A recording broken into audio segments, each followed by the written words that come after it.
Ce panel d'échange est tout à fait pertinent parce que, comme vous le savez, les jeunes représentent la partie la plus importante de la population au Sénégal.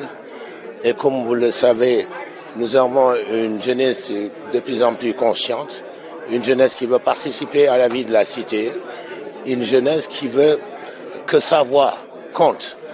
Et donc, il est très important de réunir, en tout cas dans la mesure du possible, les jeunes pour qu'ils puissent discuter, pour également leur donner les outils qui leur permettront de participer de manière beaucoup plus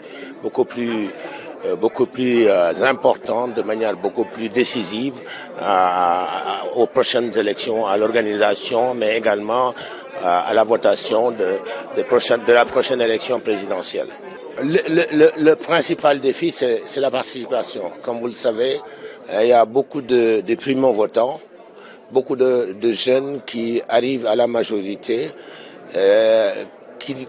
qui pour certains n'ont pas pu faire les formalités nécessaires pour avoir les cartes d'identité pour pouvoir voter.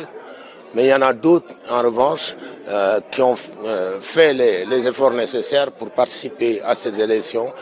Il faut que ces jeunes-là soient en mesure de voter vraiment. Parce que jusqu'ici, on a plus sanctionné que voter pour des programmes. Eh bien, ce que nous voulons, c'est que ces jeunes puissent voter en connaissance de cause, en ayant écouté les programmes des uns et des autres.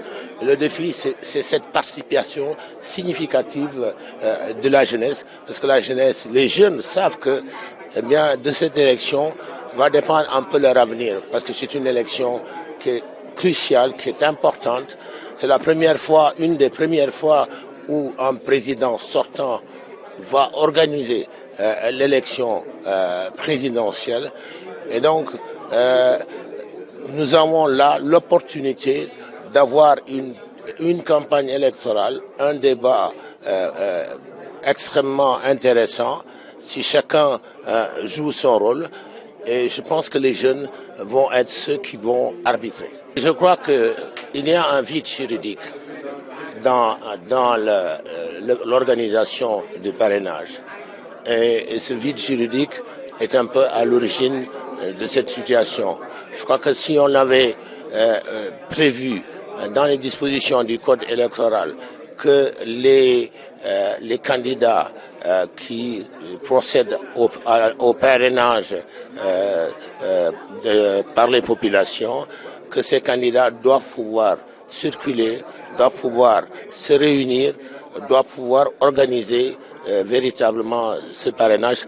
Malheureusement, ce vide juridique ne permet pas aux candidats de s'exprimer comme ils l'auraient voulu.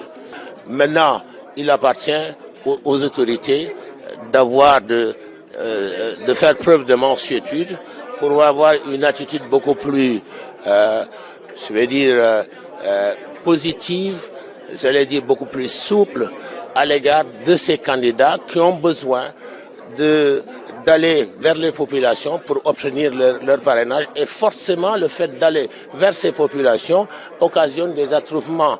Et malheureusement, comme la hiérarchie militaire, elle, ce qui la guide, ce sont les textes. Ils appliquent les textes de manière stricte. Moi, je crois que c'est l'autorité politique qui aurait dû intervenir pour demander à la hiérarchie d'être de faire preuve de mansuétude à l'égard de ces personnes qui vont vers les populations pour le parrainage. C'est un constat qu'on fait que depuis 2-3 ans, les jeunes s'intéressent de plus en plus à la politique. Alors qu'avant, ils préféraient boire du thé ou aller en boîte de nuit. Aujourd'hui, ils discutent de plus en plus de leur avenir. Et moi, je me félicite de ça parce qu'on voit que ces jeunes-là ne veulent plus subir le destin et qu'ils veulent construire leur avenir.